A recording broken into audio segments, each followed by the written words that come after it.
is Ivy Unleashed, a Gold Ivy production. Welcome back. You are listening to Ivy Unleashed, here today with Brooke and Andrea. As always, we are so grateful that you are joining us.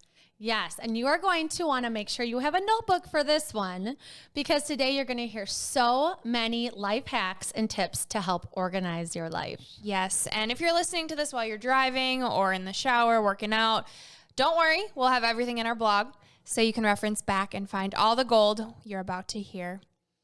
Yes, and for those of you watching, you can see that we are joined by my good friend, Brit Williams. So, Brit, thank you so much for joining us today. Thanks for having me. I'm excited. One of my highlights of moving into this neighborhood has been gaining you as a friend. And we have so many things that we do together. We go on trips together. Our kids are in preschool together. And I look up to you so much, not only, as a friend in the way that you are in your relationships, but also as a businesswoman. Like, you've taught me a lot already, and you've shown me that as a business person that you can be a great member of society that truly cares about people, about the environment, and you always give 100% to everything that you do. Thank you. I'm excited to be here. My cheeks hurt. I'm smiling so hard. But back at you, girl. Oh, and you too, Brooke. The two of you together are just fabulous. I'm happy to be here. We're so excited. And I mean, the first time I met Brit, or was at your house, I should say, I walked in to just plaid everywhere. And I was like, okay, I see you, girl. I have a brand. Yeah, pretty much. And then I walked into her PPC, which is a little office area. Office area. And I see this calendar, the schedule, this whiteboard, and I didn't even know how to process it, how to read it. I'm like, okay, so this girl's really, really organized. All right. We still have the whiteboard. I'll talk a little bit about organized. I would say is an understatement. Yeah, I'm like, okay. And then I watched her start her own company, become a badass. Well, she was already a badass, but watching her just take the world by storm, and I'm like, all right, it makes sense. This is how she does it. She stays so organized, doesn't miss a beat. Yeah. And I need to know her ways. Yeah, and it's cool to know you personally, but professionally, we want to hear a little bit more about your story and how you got to this space. We know it's a process, but can you tell us and the listeners a little bit more about you professionally as well? Yeah, so my current job right now is event planner, and I've been doing event planning for about 5 years professionally. And prior to that, I worked 10 years at a financial services company where I learned a lot about what I'll share here because of the leaders that I had and how powerful their leadership was. And so I have grown my career over the last 10 plus years and I think about it as diving into strategy and diving into those details and taking a big picture thing that someone gives you and being able to break it all the way apart down to the tiniest details and nothing falls through the cracks.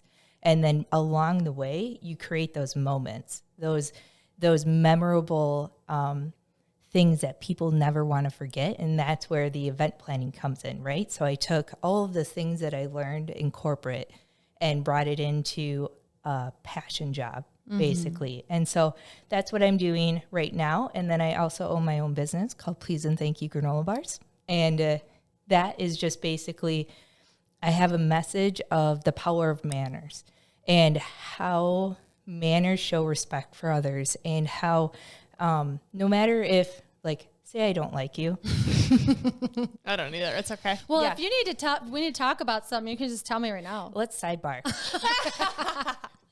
But so say I don't like you, I can still respect you though. And I think that's what our culture needs. And that's where granola bars in a sideways way came in and said, I just need a reminder of please and thank you and the golden rule and saying you're welcome. It's just a way that people need to connect. And so I built a business around healthy snacks that can share a really big message with people. And so it's not only care for yourself, because it's all whole ingredients, care for each other, but then also care for the earth. So as we progress in through this, this adventure, how can I make sure that one-time snacks take care of the earth as well? And they're delicious. I eat my granola almost every single day. And the only reason I ever switch it up is if I'm like not at home, or if Justin's like, oh, I want to try something different for breakfast. And part of me is like, oh, I really like my granola, my please and thank you granola, but okay, fine. Yeah, I loved what you so said though. compromising. I loved what you said about starting big and then narrowing it down, because that's exactly what health coaching is, right? Behavior change and starting small. And so when we talk about starting, I'd love to know how you got started and, you know, the strategy and the creativity behind it and all of these little things that you do to stay organized. What really fueled that passion for you? I think it comes from first recognizing how my brain works and playing into what works best. So my brain works like a business, basically. So, which is super nerdy and kind of boring, but it's a framework. And so what I want is, I'll share my framework, but I also want people to realize, how does your brain work? Like, what makes the most sense for you? And then take the tools and adapt them to how your brain works. So like what I'll go over sometimes is a bit overwhelming for people. Like my husband can't even look at it. He's like, no, thanks. And that's how I was when I walked into your house too.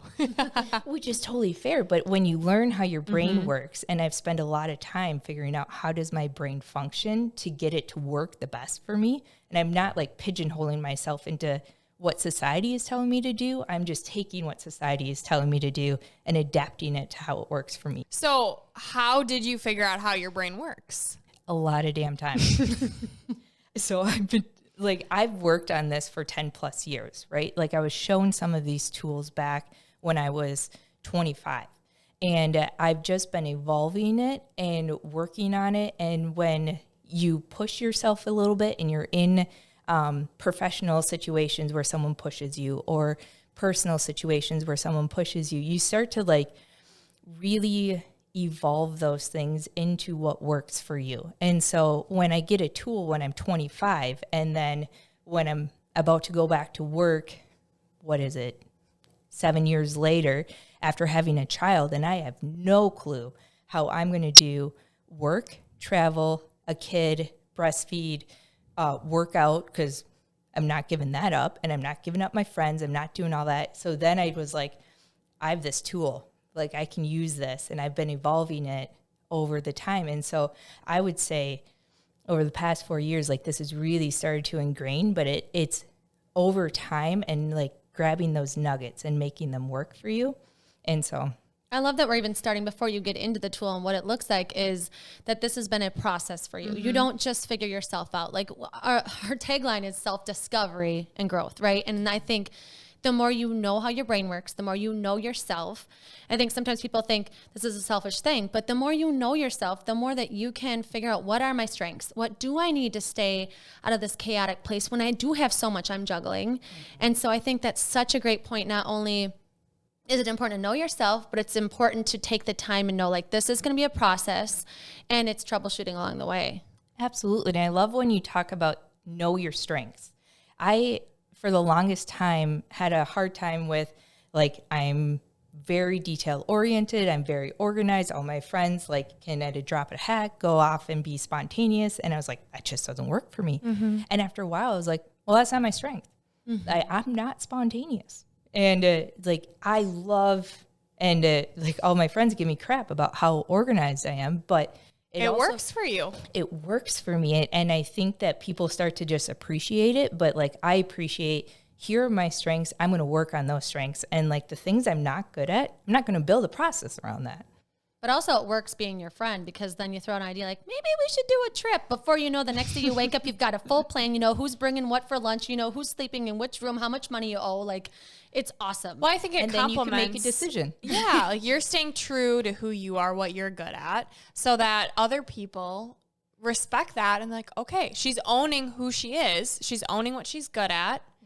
And she's confident with it because she's built systems around it. And it's this work in progress. It took 10 years and you're still building upon it. Yes. And so if you are spontaneous, or if you do have other strengths, you can still take a system and adapt it to how it works for your life, right? And so whatever we go over today, I just want people to like take those small nuggets and just make it work into your strengths and how your brain works and what works best for you. I can't wait anymore. We have to get into these systems. So let's talk about these systems that you have in place that keep you organized. Okay. So if it's first, my brain is set up like a business. So if you think about a business, it's mission, vision, strategy, goals. So the mission is, who am I? What do I value? And so something that I live by, and this is bigger than just the tool, but I think it helps put you on the right track, and it gives you something to come back to reassess and to make sure that you're aligned. So when your goals are blah, blah, blah, you can come back and say, does that actually align to who I am? Because it's more than just a label. It's more than I'm a mom, I'm a daughter, I'm a friend, I'm a wife, I'm a whatever. This is who I am. And who I am is that I live passionately, I exude gratefulness, and I stand loyal. So if I do those three things in anything that I do, I know I'm on the right track. And that's my mission. Right? How did you get to finding that mission? I had a career coach, and I took everything that she said. So if anyone's listening to this, they can take those nuggets and be like, who am I? You know, like just take it from where your life is and really dive into it a little bit and figure out what are those things? Because those are the things that you wake up for. Mm-hmm. I wake up because I'm passionate about what I'm doing. I wake up because I'm loyal to who I am. I'm loyal to my friends. I'm loyal to my family. And then I'm grateful. Like you guys talk about gratefulness all the time. And I think you have to live in that, mm-hmm. right? And then just below that is your vision. So that's who do I want to become? That's like the big picture thing, the one that you strive for all the time. And I've created a saying that I believe in, and I wish for others too. It's be myself, be kind to myself, think outside of myself. Love that. So powerful. Can you say it again? Be myself, be kind to myself, think outside of myself. Those three things on a regular basis are actually pretty hard to accomplish with outside factors. Mm-hmm. On a regular basis. Like that's hard, but it's something to strive for. So if you think about my mission and my vision, that keeps me on the right track. And that's everything that I'm going to come back to reassess. And then you get down to the strategy, which is what you're excited about. Mm-hmm. And I have 3 different kinds of strategies for the systems that I have in place. One is proactive, one is consistent, one is reactive. I think you need all 3 in order to live your life in the best way. Like if I'm proactive, it means I've stepped myself up for success. If I'm consistent, it means that as things happen, I can stay on track, right? And then reactive, just like life, everything throws us a curveball. Something's going to happen. You need some kind of framework or system in which to get back on track quickly. And so I'll go through those 3 things. And the biggest one is my model calendar. And so it's time consuming when you first get going, but I think it's such a great framework to visualize your time, assess how you spend your time, and really set yourself up for success in what you want to accomplish. The 4th thing of a business plan is your goals. And in my world, I call them priorities because I think a priority, or when you prioritize something, is a verb and it's an action word. And it means that I've prioritized the things that are really important to me. And so you can say goals if you want, you can say priorities, you can say action plan, whatever, but mine are my priorities. So when I refer to those, that means my goals. I love that so much. Sorry to jump in here, but I use that when I coach with people where if they're not meeting their goal over and over, I have them say, XYZ is not a priority to me. So if they're like, I want to walk every day, I have them say, walking every day is not a priority to me. And then I say, how does that make you feel when you say that? And so I love that, saying, would it be more powerful for you to say that this is a goal of mine or this is a priority of mine? Thank you. Yeah, and I use that with time too. Do you not have time, or are you not making a priority? Because you're getting up and you're going to work, you're working out, you're drinking your water, and whatever goal that they want to achieve, to say that too. So is it you don't have time, or you're not making it a priority? Because if it was a priority, you would find the time. It's just more powerful word. Yeah. Yes. I like that too. And such a great segue into why the model calendar works, right? And so, but what I want to get into is this is important because it's important to you. It's not me telling you how to do an exercise. It's not us saying it's really important to have a model calendar. And so if you want to do it, dive into it and do it because it's important to you and it's a guideline. Like it is not the end all be all, but it has to come from inside and you wanting to do it just like any other thing. Mm-hmm. Okay. So we dig into the systems and if we start with the model calendar, biggest tool I have that helps me accomplish anything. And so the first time you do it, it's going to take longer than what you want, just like with anything. But I think the more time you spend on it and think through it, the more you'll get out of it. And so if we get to the priorities, we're going to break them up into 4 different categories. It's going to be your personal, family and friends, professional, community. So your priorities are in 4 categories: personal, family and friends, professional, community. And I would put 1 to 3 priorities or goals into each of those categories. And is this weekly, monthly, just priorities of where I'm at in life right now for the year? Okay. So think about starting the model calendar, say at the beginning of the year, whatever the beginning of the year is for you. Depends on if you have a fiscal year or not. Stupid joke. So you think about the priorities you want to accomplish that year, and you write them all out in those 4 categories. And then what I want you to do is this exercise of writing down all of the things that you do in your life, all of the things you spend time on in a day, in a week, in a month, and just write it all down. And like that can just in itself takes enough energy to think about what you do. Like you sleep and you exercise and you work and you have a passion project and you have friends and family and hobbies and kids and appointments, finances, bills. Like it's a lot. You just write it all down. I'm overwhelmed. But what you guys talk about though is like the brain dump, right? Like you just write it all down, you get it all out. So then what I want you to do is go through your list and say, what do I want to delete? Oh, on my list, what's not bringing me any joy, what's not bringing me any happiness, I actually don't need to be doing it anymore. What if it's work? Then you need a new job. Yeah. Well, if you delete it, what's the consequence of that? Right. Okay. Right. So like, what's something that you could delete? Like what's something that you guys are doing right now that you're like, ugh. Ooh, that's a good question. Dishes.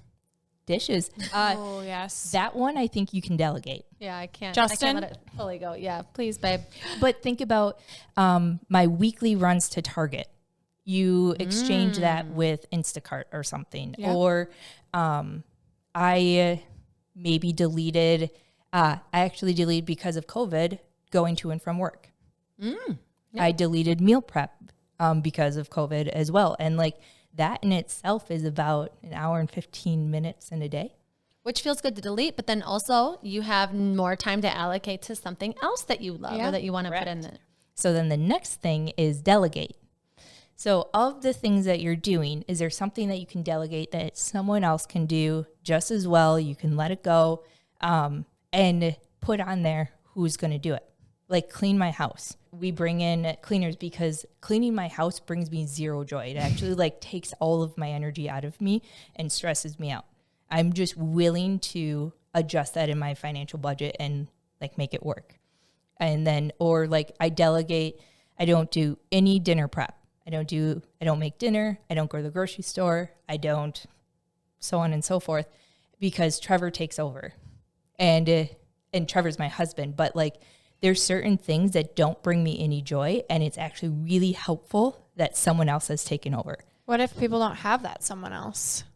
So then you think about what are the other things, which is like the Instacart or the Instacart. Okay. Yes, exactly. Or Amazon coming right to you. Or if you had to do it, how could I make this easier on myself with meal planning or things like that? Yes. There's a different way to do it than how, if it's bringing you zero joy and it's sucking energy from you, there's a different way to do it. Even just going through this exercise to think about what brings you joy is bringing that self-awareness that can be super powerful. And just get creative with it. There's always a way. And let's be real. There are some things on your list that you don't get to delete, delegate, or delay. Like that just is part of life. But if you have enough of the things that bring you joy, the other stuff is okay to still do, right? I love that point, yeah. And so the last one is delay. And I think this one is really important for me because it brings me a lot of grace. So like when I had Oakley, I had to delay all crafts and hobbies. I was like, I actually can't create any crafts right now. And crafts is, and like art is like this creative outlet for me. And I was like, I just need to set that aside and know that I've set it aside, but it's not going anywhere. Right? Mm-hmm. Learning to unicycle. That is on my list. Everyone, she can do it all. She is practicing becoming a unicycler in this neighborhood. I have delayed it though. But I've seen you do it. Yes, I tried. And here's the thing. This is why I didn't accomplish it in the timeline in which I set out, because I didn't put it on my model calendar. And so then it just kind of fell off and I felt kind of crappy. It was like, well, I set this goal and I'm like, you know what? It's okay. Other stuff came up. Winter came. And so I'm just going to delay it. It's not going anywhere. It's staying there and it'll stay on my list. And next year we'll just reevaluate to see if that needs to go up. Random question. When did you think in your mind, I really want to take on this unicycling hobby? Oh, years ago. Because I don't have a stage talent. Oh, okay. Oh. Well, now you do. Yeah. If you practice it. Yes, exactly. So Get back to it. that was one of my things growing up, was I don't have a stage talent. Like I can organize the crap out of anything, but I don't actually like. You create the environment to have a show by being Yeah, an you event plan planner. the show. Yeah, I can do that, but never was I able to like think I could actually. You don't want to be behind the scenes. I love being behind the scenes. Right, but I'm saying if you had to, then you need a talent. I got you. Okay. Yeah. And so for years I've wanted to unicycle. Like I thought that could be the thing. And it, ebbed and flowed. And then COVID hit and it was May. I think it was Memorial Weekend. And I looked up a unicycle and I bought it. Was Trevor like, What? He's like, okay, well, you have a unicycle now. And so Where are we going to store this bad boy?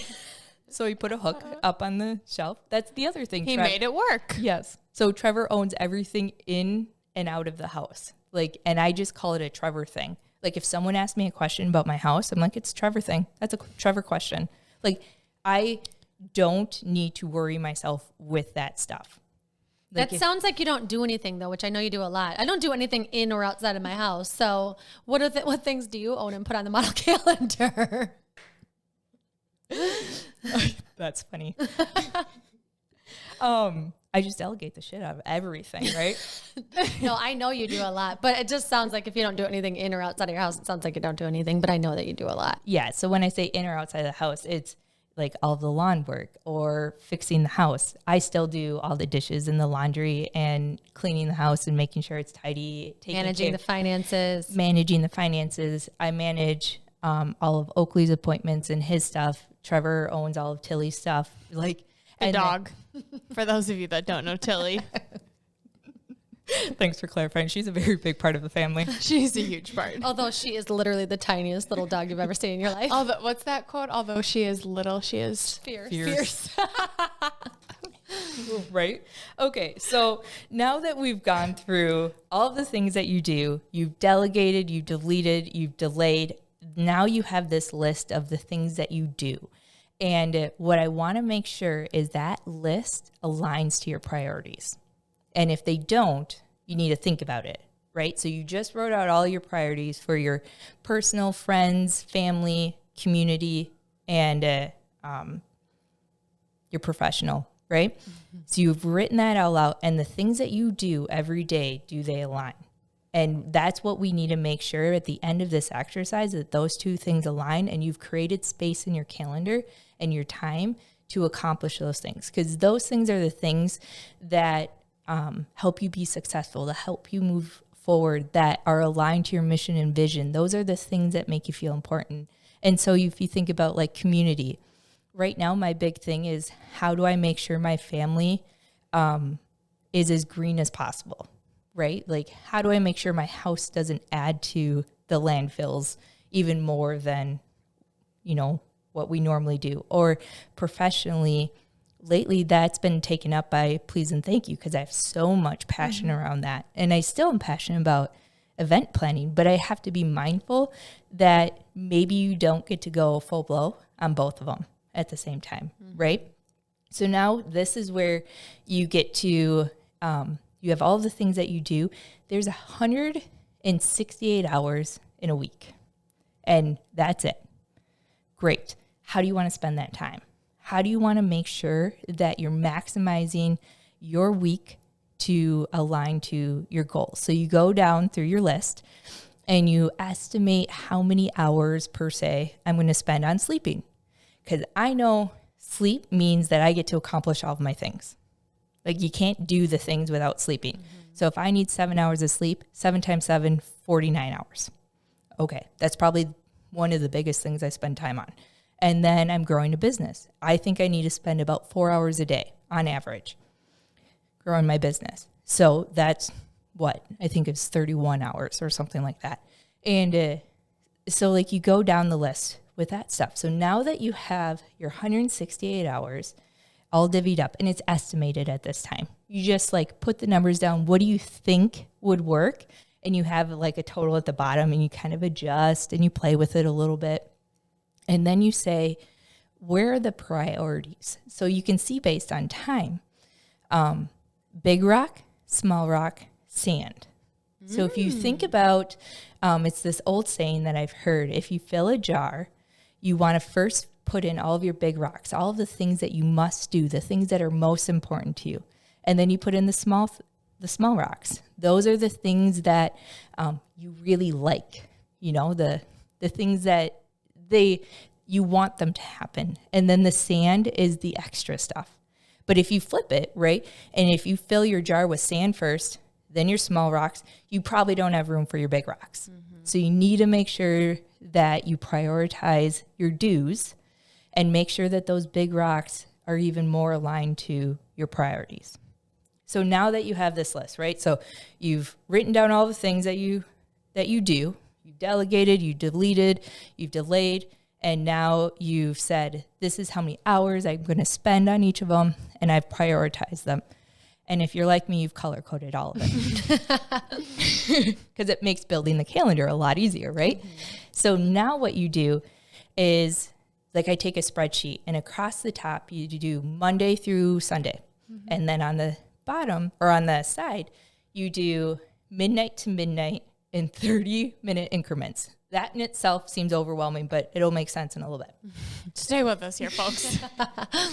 And then I start to block out my time. So I say I'm sleeping 7 hours on average per night. And so I put that in on the top and the bottom, right? Like midnight to 4:30 or 5, and then you go to bed at 9. So like you make sure every day has 7 hours. And then you start in like every day I like to work out, or I like to meditate, or I do something. So you put that in there because it aligns to your dues. And then you put in your work time, and you put in your family time, and like you start to build this calendar, and it's all color coded and it matches up, and you go back and forth and you make sure your time makes sense. So now you have this visual representation of what are the things that you're doing, and it just starts to help you assess how you spend your time. Am I spending time on the right things? Does this make sense? Am I spending too much time doing things that isn't helping me go forward the way that I want to? And so you end up with this awesome visualization. I think it's awesome. It's like one of the prettiest things I make of how I spend my time. And it is really, really helpful to help me be present in the thing that I'm doing. So this is blocked in my calendar, right? And like, this is on Sunday at work because it said family and friends time. Like, you're right in there. And I know I'm supposed to be right here thinking about this right now. The biggest one and the game changer is sometimes for new moms. So you just have a baby and you don't think you can go hang out with your friends. Like you just went to work all day. You just want to hold your baby. You want to, you're like, I can't spend time with my friends. Like I need to be with my kid. But if you look at your calendar, you're like, oh, I spend 3 hours with my friends. I've prioritized 3 hours with my friends a week. And I can see it right there. And then I can see all of the other times where I'm actually with my kid and where I spend time with my kid and like why that's important. And you're like, oh, okay. And that's such a good point too, as a new mom too, because you are so worried about, where am I? Am I being present with my friends? And if you don't know when you're going to be able to be with your friends next or be around your kid or have that high quality time, then you aren't fully present because you're thinking, am I a bad mom for being here? But if you can visually see, no, I have the whole day tomorrow to be with my baby, or next week I have 2 hours that I can just be fully present with my friends. I'm going to really embrace this time and like read a book to my kid or whatever and not worry about when that's going to happen. Yeah. Or I think of me and, people who aren't moms yet or parents. With me doing the hour to hour is how I do mine.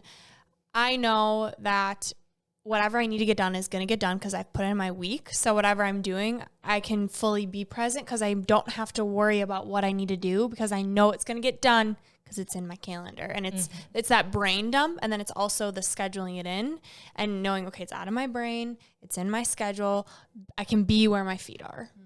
Exactly. And I think that's so important. And it helps to continue to ground yourself in who you are and what you want to accomplish. And when you know that my time is supposed to be spent here because this is why I've prioritized this thing, therefore I'm here, right? Mm-hmm. And it's just a visualization of that. So then once you have that all set and you're like, yeah, this is great. What do I do with it, right? Like it's just this document.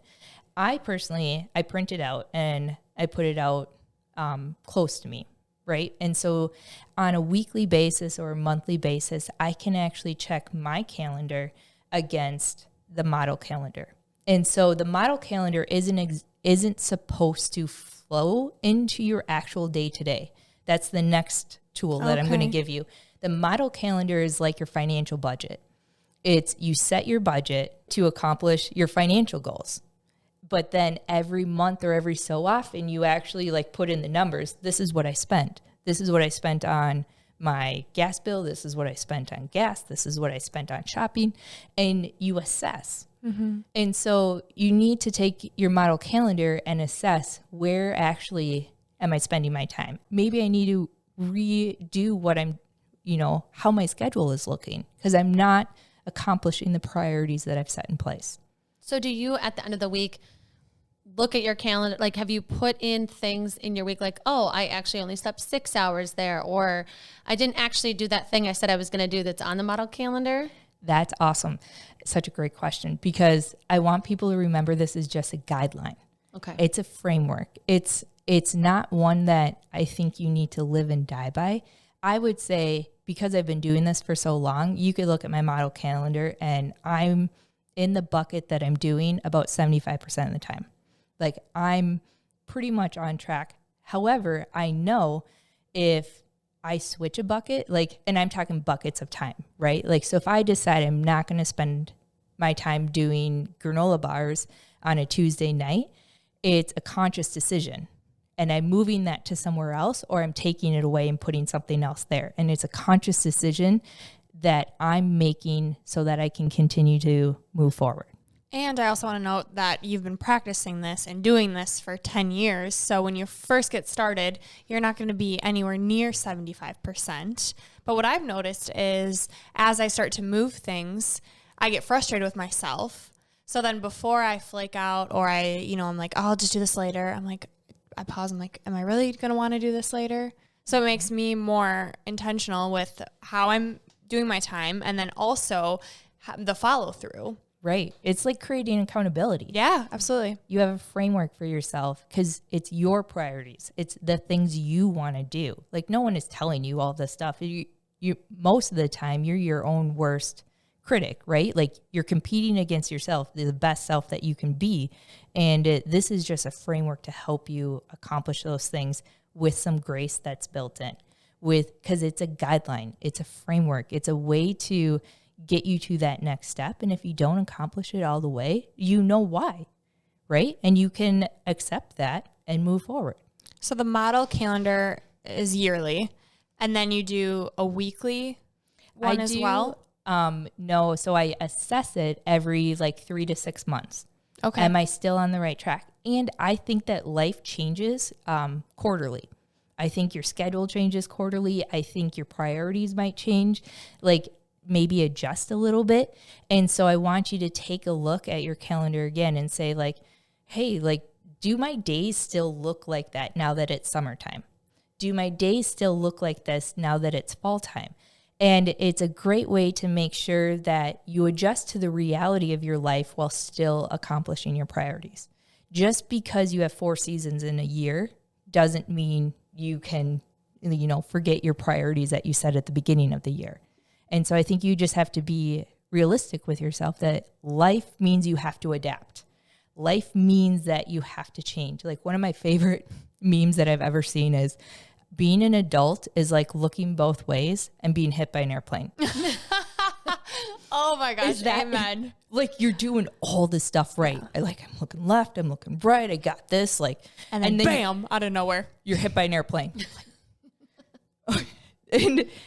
But that's life, and you have to adjust, and you have to make sure that you've built in enough flexibility and you have the foundation in place in which you can adapt but keep going forward with who you are and what you want to accomplish. Aligning with that vision that you have of yourself, what's important to you, because if you don't adapt, you're not going to live out who you are and ultimately what makes you happy and why you're here. Right. And that's what the systems are all about. Give me a foundation in which I can always check myself back. Right. And nothing's more precious than time. And it's all about where you spend it and if that's supporting who you are. And so I love that you've said, go back to that. Like, am I spending my time with who I want to be and what I enjoy and what I love or what's important to my family or however you want to put it? Exactly. So then now that you have this framework and you have a system to reassess it, and then once a year you go back and you say, like, what are the priorities that I actually accomplished? And I think I hit like, what was my number? 83% of my priorities last year. I'm like, it's actually not too bad. I think I had 18. I wrote last year was a big year for me. And so I went and I'm like, that's actually not too bad. But like the ones that I didn't accomplish, are they still important to me? There's a reason why I didn't accomplish them. A, I didn't spend time on them. B, they just weren't important to me anymore and I didn't reassess them. Or they don't make sense anymore, And so if they are important, let's put them back on the list for next year and then refigure out your calendar. If they're not important, take that off. Like, don't do it and don't worry about it. Because by the way, no one's looking at your model calendar. Just you. Yeah. I love that. Just you.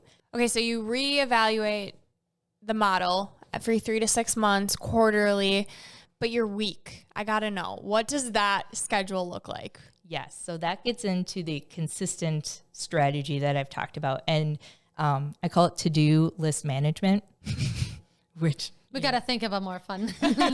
Right. But I run a couple different types of to-do lists. I run one for my house, which Brooke, you've seen, and I run one for work, which is slightly more complex, but both get it done. Right. So at home, I have a whiteboard and I have different colored markers. And so the night before the next day, you write out your to-do list. So what do I want to accomplish on Monday? And then Sunday night, I'm writing it all down in blue. And so then on Monday, as I accomplish those things, I just erase them. And that's really satisfying, right? Heck yeah. Super satisfying. My husband can see it. Anyone that shows up at my house. And by the way, like my mom comes over on Wednesdays. I write her a list. She can like cross her stuff off too. That's where delegation comes in. Like if you have someone that's willing to help you, take the help. Like you don't need to die on a sword. Right. And so every day I do that, and I leave, if I didn't accomplish something, I leave it on there in that color. So now it's Monday night and I take my green marker per se and I write out all the things that I want, and anything that I didn't accomplish on Monday is still there in blue. So now it's this visual representation of why didn't I accomplish that? Or like by the end of the week, how many colors do I have going? Oh, I like that. And there's you just keep it on there. Like you've thought about it, you want to do it, you leave it on there. Don't rewrite it. Don't waste your time. Just keep your list going. So that's at home. And then at work, I run something called a priority matrix.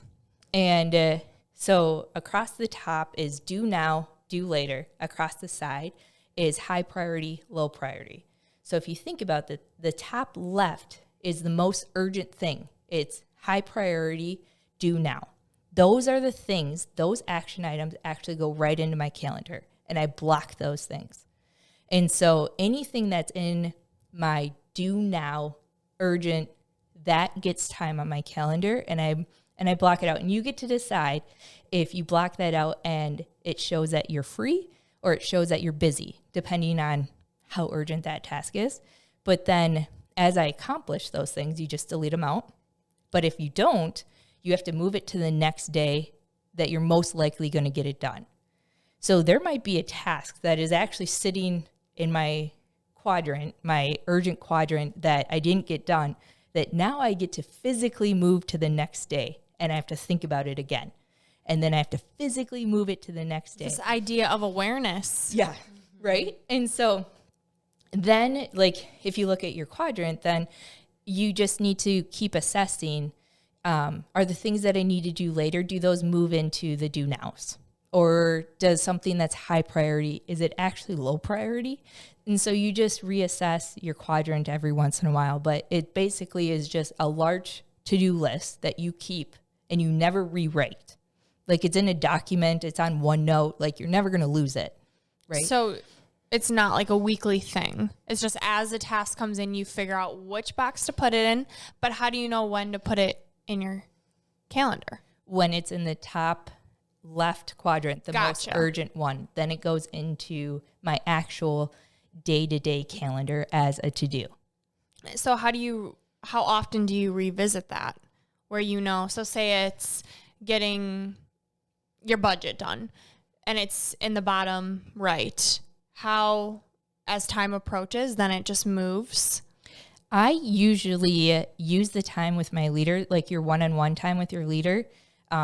So professionally, I request weekly one-on-ones with my leader, and weekly I will reassess where things are in my model calendar or in my priority matrix, and then decide what I need to show them and what I've accomplished and what I'm working on. So it also makes sure that I'm held accountable to all the things that they've requested and that I'm showing them all the things that I'm doing as well. So if someone doesn't have, say, that one-on-one, they could aim for, okay, once a week, I'm going to take a look at my matrix and see if this is aligning. Is there anything that I need to add to my weekly calendar because it's now a priority? Yep, exactly.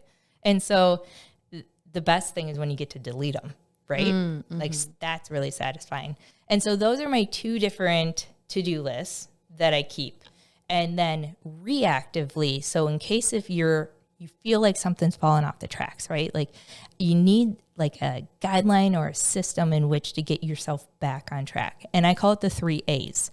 So this isn't necessarily a system. I would say it's a framework in which you think, and then it feeds into the other ones. So the 3 A's, you're aware, which you just picked up on, you acknowledge it, and then you take action. So first I have to be aware that I'm off track. Like if you're not even aware, then you don't even know it's a problem yet. Do you have a question you ask yourself to like create that awareness? It's normally it's a feeling that I have. Like the simple one, which you could probably relate to, is I've been sleeping in too often, which is throwing off my day, which is throwing off like how I feel. And I'm not, like I'm sleeping in till 6 or 7, but I'm supposed to be getting up at 5. That's a big difference. And there's a reason why I'm sleeping in, right? It's probably because my body needs it, or I'm spending too much time later in the night than I need to, or whatever, right? But after so many days of doing that, you feel a little off. So now I'm aware. And then you have to acknowledge it. And I think that's the those are very distinct. You can be aware, but you can justify the hell out of it. Until you acknowledge it and it becomes something that like you take in and you're like, I can own that. Like it just is what it is. I'm not going to justify it anymore. Like I'm done justifying that I get to sleep until 6 or 7 for whatever reason. Okay. So now the action that I need to take is slowly get myself back to the time that makes most sense in my model calendar, in like my regular day, how things make me feel. And so then you take a look at your to-do list. Is there something that you actually write on your to-do list? Like wake up at 5:30 and then you get to cross it off. Or you get to leave it on there because you didn't wake up at 5:30. Or do you need to adjust your model calendar? Is your nighttime activities so important that you need to adjust your morning activities? You know, and so maybe the reason why you're sleeping in is because something important is happening somewhere else and your body is just requesting it. Okay, so honor it.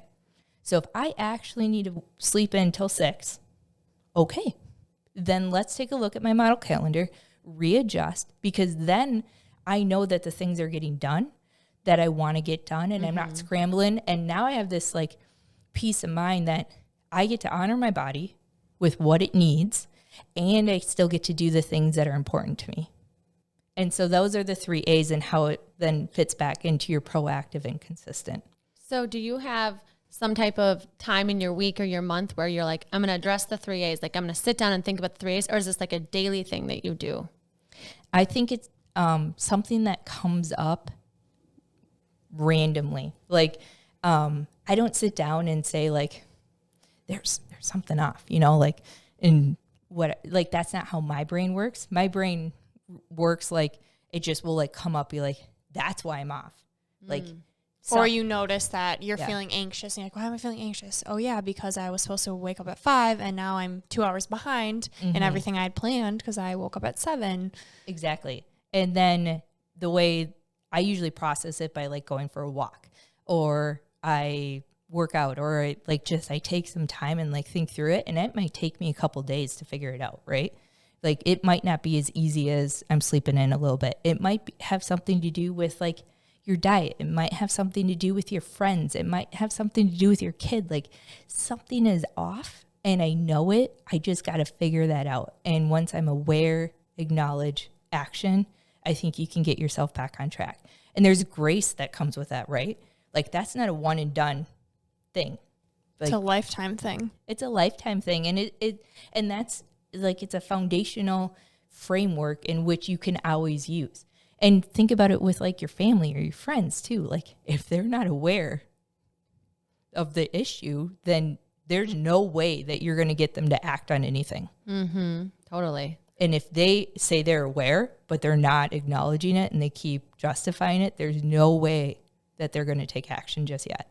So I'm curious on how this has benefited your life. Because I think about people that are like, I don't want to manage every hour of my day, or that sounds like too much work, or that sounds like I want some more flexibility. I want to be more spontaneous or whatever.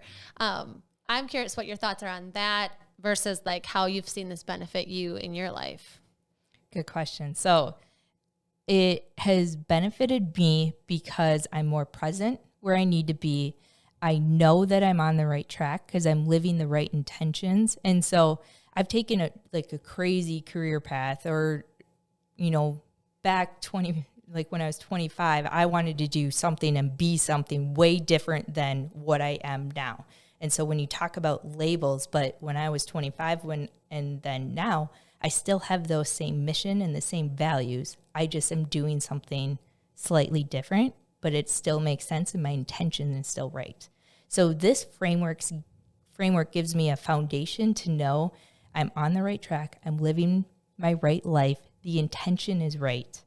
And I have something to fall back on. Like, life is so crazy, so busy, has so many things coming at you left and right, and what you should do and what you can't do and all of these things. But if you just know who you are and you have a framework and you have something to fall back on, it gives you that peace of mind that like, hey, like if I make this decision right now and I know that it's aligned, that decision will lead me in the right place. I don't know where it's going to lead me, but it's going to go in the right place because I did it with the right intention. And ultimately create more joy with the fact that you know that it aligns with your values. You know, sometimes we put time and effort into things that other people want us to do. They want us to be doing these things. And deep down we know, like, I actually have no interest in doing that, but I want to people please. I don't want to let them down. So that's where I'll spend my time this afternoon. And then everything's behind and all the things that mean more to you that you would have rather been doing anyway, you fall to the wayside. Yeah. But no, that honestly really resonates with me because since creating Gold Ivy, I've been blocking out my days hour by hour. And at first I felt nuts. I'm like, this is crazy. Like, am I really going to live the rest of my life like this? I felt so anal. And then I had to check in with myself because I would get this feeling of when I would stray off of it or I wouldn't do it. And I'm like, what is it about this? I'm like, okay, well, like I said earlier, I'm allowed to be more present with what I'm doing. I know it's going to get done. And then I ask myself, am I happy? Am I enjoying what I'm doing? Yes. Is this working? Yes. So if it's working for me, then why do I care? And then to partner with that and what Andrea was talking about, if you want to be spontaneous, you know exactly the time chunks. Yeah. And I mean, that's probably contradictory to being spontaneous. But if your friend calls you up and you're like, hey, you want to go blah, blah, blah.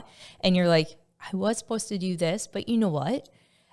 That is going to bring me a lot of joy. And I can do this somewhere else. And that's where grace comes in. And that's where the flexibility and the adaptability comes in. So be as spontaneous as you want as it fits into your foundation. I think too, if that's going to bring you joy, well, ultimately that aligns with your vision, who you are. So even though you didn't do what you said you were going to do initially, you're still living in alignment with who you are. And at the end of the day, that's what matters. Yeah. And think about this model calendar is on a yearly basis. I'm not talking day to day be 100%. I'm talking over like an entire year. What is it that you want to accomplish? What's the next step you want to take for yourself? And you get to adjust and adapt to that as it makes sense for you. Like there's been years where like I take a look at it at 6 months in and you're like, that's not a priority anymore. And I like cross it out. Like that doesn't make sense. I'm not going to spend my time there. What's so nice about this is like something you can do for your personal life, your professional life, like you're talking about with Gold Ivy. I mean, there's so many moving parts. We have so many different parts of a health company. It requires to remember a lot of things, a lot of steps. We've created lists we never thought we'd create before because it's so easy to miss something. And so I'm curious with you creating Please and Thank You, how this has kind of waterfalled into, you know, from the model calendar into your business and how that has helped you create this and run this. So if you look at my model calendar, I actually spend more time on my business than I do with friends and family. And that's because it's important.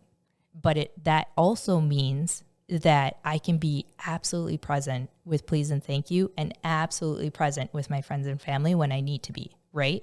Like I have that division there, mental division. And so in my model calendar, Please and Thank You's in there. And then within that, I have my own whiteboard for Please and Thank You and all of the things that I need to do because I've never done a food company before. I've never worked in the food industry. And so I'm trying to create a product based on a message, but be FDA approved. And so like there's lots of things that I need to understand and know. And the approach that I've taken with that is just take the right next step. Okay, Elsa from Frozen. Have you ever heard that song? Next right thing. But that's actually a great song. And it's got a good message where it's like, I don't know what this is going to mean for me down the road, but I do know what the next right thing would be or the next right move would be with your business. Exactly. One step at a time. It literally is one step at a time. And what I found is when I take the next step, there's always someone that I run into or figure out or something that I run into that tells me what the next step is. And so, like, I'm coming up on selling 20,000 granola bars. Congratulations. That's amazing. And that's in less than 2 years. And when I started this, like, who knew? I think I started selling it on, like, Insta Story. one granola bar at a time. And so now I'm coming up on 20,000 and I'm in a couple retail stores and there's so many different things that you need to know on each step. But if you take what you're doing right now, do that the best that you can, and you master that and take that in any part of life, right? I'm going to just do this the best that I can, and then trust that because I'm doing it with the right intentions, it's going to lead me to the next right one. That is making me emotional just thinking about our company, because that's what we tell each other all the time, is that we're pouring our hearts and souls into what we're doing, and we're both reminding each other, like, let's just do this the best that we can in the moment that we're doing and just be who we are. And I love that you just said that, because that's really powerful. And it shows through in everything that you guys do. You know that the passion is showing through. You know that you figured out one thing and you mastered it. Like the amount of prep time that you guys put into Gold Ivy to make the launch what it is, to make the next step what it is, and then get to 3,000 listeners and so on and so forth. It shows in what you do, and you have a system. Like you have nation, and the longer that you run with that and the more that you evolve, it's going to like just be so ingrained. And now we're going to have a model calendar that we're going to get to play off of too. So right? Thank you. And then when you have that, when you want to grow, it's easier to bring others in to help you grow, right?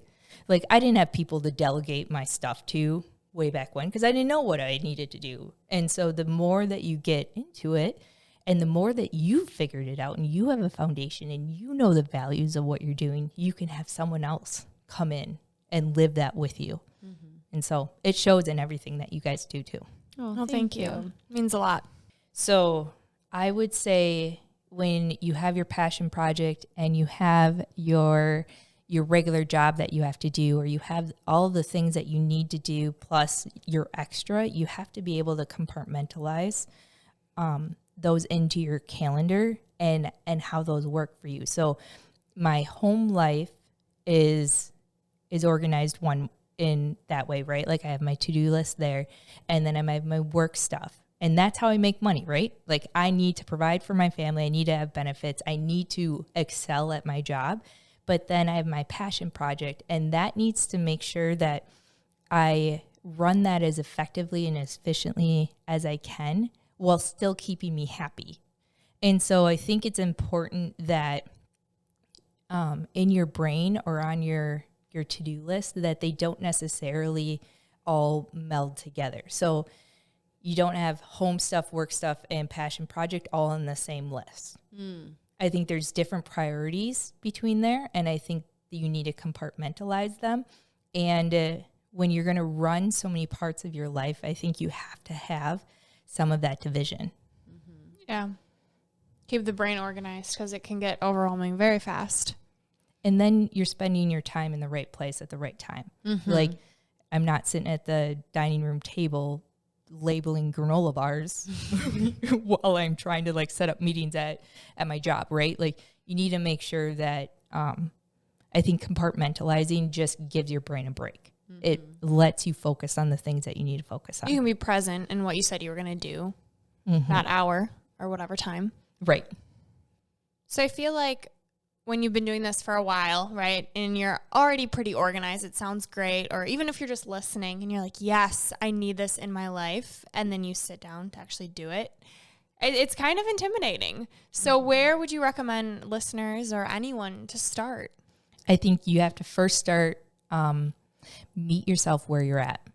You need to meet your brain wherever you're at. You need to understand how your brain works and where you're at in your life, and take little nuggets and little things that you've learned and gradually build that in. So first, meet yourself where you're at. Second, I think the most impactful thing anybody can do for their schedule is to start to build the model calendar. And it seems daunting, but it's the most impactful way to assess your time and to make sure you're on the right track. And then I think the easiest thing that you could do is work on your to-do list. Write your to-dos for the next day, the night before. So I would say like the easiest thing that you can do, write your to-do list for tomorrow, tonight, and then assess where you're at, where's your brain at, and then dive into that model calendar. I love it. Well, we just want to thank you so much for all your wisdom, all your gold. This has been Absolutely amazing. Yes. Well, thank you so much for all these tips. I love it. And we're going to put this in the blog and everything. And I want the listeners to know where to find you because you're big on social media. And I feel like even just following you and seeing what you're up to, you can tell you're intentional with your time and what you're doing. So where could our listeners find you? So if you want to follow me and my business, I'm at Please Thank You Granola Bars on Instagram. You can follow me there. My website is pleasethankyouGranolaBars.com. And then my personal page is Brit Williams, and that you'll just see recipes in Oakley, my son, and Tilly. and Tilly. A lot of good things. Exactly. And so those are the two main places. Awesome. And like Andrea said, we'll plug that in the blog. So, and on all of our socials, you'll see. So Yes. definitely check out Brit. Well, I'm just so thankful you're here, listeners. I know you had to walk a really far way to get here, 1 block away, basically, from my house, which I'm so grateful that we're neighbors. But I'm just so grateful that you're here to provide all of these tips for people and that people can watch you on social media and follow you and try Please and Thank You because it's delicious. It's good for you. My kids are obsessed. I'm obsessed. But before we jump into 3 gold stars, are there any like final thoughts, any wrap-ups, anything that you wanted to leave our listeners with?